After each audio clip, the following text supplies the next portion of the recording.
Okay, so now we're talking Mythica 2 through 5. This is Mythica, the Darkspore, the Necromancer, the Iron Crown, and the Godslayer. I'm going to try to hit each one a little bit here and there. So, where we last left our heroes, there was an item that needed to be transported. Well, something happened. I've never got transported. So now Merrick and her team now have to find the Darkspore. Now, ironically, this is what takes place over the rest of the film itself, or rest of the series itself, because they're trying to prevent all of these shards of the Darkspore from being delivered to a specific individual because of the immense necromantic power that he will therefore possess. Darkspore, we now get to deal with elves. Cool. So now also we're doing more with here's the elves of this area. There is a battle against a dragon. They do go through portals, so there's a bit more magic in this one. I will say now that they've gotten more, they've established characters in the first one, now they're getting more into here's the way the universe works. I like that the magic requires either the channeling of energy and or components. So it actually feels like it's a role-playing game where it's this person has this, that's a really rare component, that's how they can do much more powerful magic.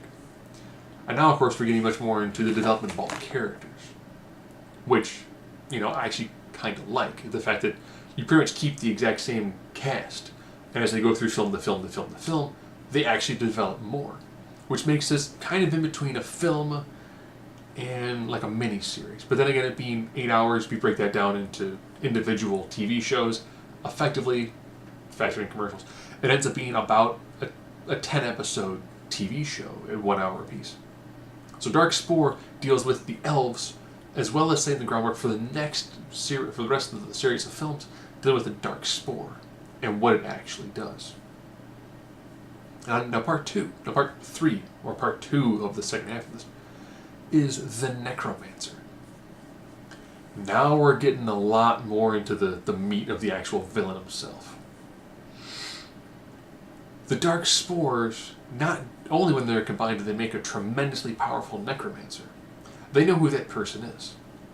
That person's been stopped in the past. Now all of a sudden we're dealing a lot more with trying to get all these other little bits and pieces lined up and taken care of. In the first film they mentioned that Merrick was a slave. Now all of a sudden, that's come back. The nice thing with this series of films is whatever they leave off, they actually deal with later. So there really aren't any remaining long-term hanging threads. And now we're dealing more with the humans and some of the wars that are going on. So we dealt with elves in part 2. Part 3, we're dealing a lot more with humans, what the humans are going along with. As well as, again, developing more of Merrick, her backstory, the backstory of pretty much everyone else in it, which I actually kind of like.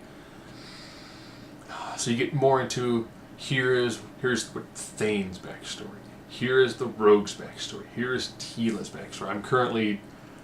I'm spacing on the name of the Rogue, so for that I'm sorry. As they're going through a lot more and they're developing the characters a little bit more, as they're trying to prevent the Necromancer from getting all the stones. So 3 being the Necromancer, you're now more introduced into who the main villain of this series is. Which I was like, okay, now we're getting more into the deeper, the high magic side of things, as well as saying, here's the humans, here's the war that's currently going on. Now we go to part 4. Now, you're probably thinking, okay, part 4 of the Iron Crown deals with the dwarves. Okay, not a lot of dwarves, but it deals a little bit of dwarves. But guess what? Can you say steam-powered dwarven battle wagon? Yep. They are now driving ye old medieval semi. Oh, did I also mention there are airship-flying sky pirates? Yep. Oh, there's also betrayal from a former friend. All to try to get the Iron Crown. Which also deals into another item to refer to as its very special hammer.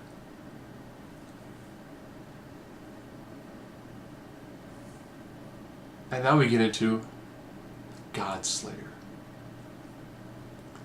Now all of a sudden, every hanging part has moved forward. If you read the synopsis for the Godslayer, you kind of know now that the main villain, yeah, he's got all the pieces. I don't think I can spoil anything, because if you read the synopsis, if you were to click on like the IMDb page and says, here's the background of it, it more or less says, oh, hey, by the way, the villain now has the Darkspore. And you kind of, this mean a five-part movie, and this is 4 parts dealing with a specific villain. You're probably not going to have it be like, oh no, the villain hasn't become powerful yet. No, the villain becomes all powerful. And I have a film about how do they stop them. So now you have the remaining people battling against the evil Lich King and how they will defeat him. And it wraps up just well enough to go, you know what? That was strangely satisfying. Again, this is not something where I can be like, oh, the special effects were amazing. Special effects are very good for the money they had to put into them. And I'll say this was enjoyable. Probably because it brought me back to a lot of those old days playing D&D or AD&D, or AD&D players options. It brought back a lot of those memories, because the dialogue seems like something people who are role-playing would say, or people who are LARPing. And you can tell that as they're doing this film, they had a ton of fun actually doing it. So, if you watched the first video and you enjoyed that, hopefully you watched The Quest for Heroes. If you dug in enough to want to jump in for the next about 6 hours, a little over 6 hours, for the next 4 films, even though you kind of know, oh, hey, here's... every film talks about, here's the MacGuffin. Here's the hanging bits and pieces from it. I don't think I really spoiled much, because again, if you click on the title of one of them, the IMDb page will actually tell you, like, oh, well, here's what's going on with this.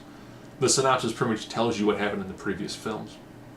But they're done in such a way that it's just not quite super over the top. It's that, like, riding the line between over the top, bad, and over the top, really good.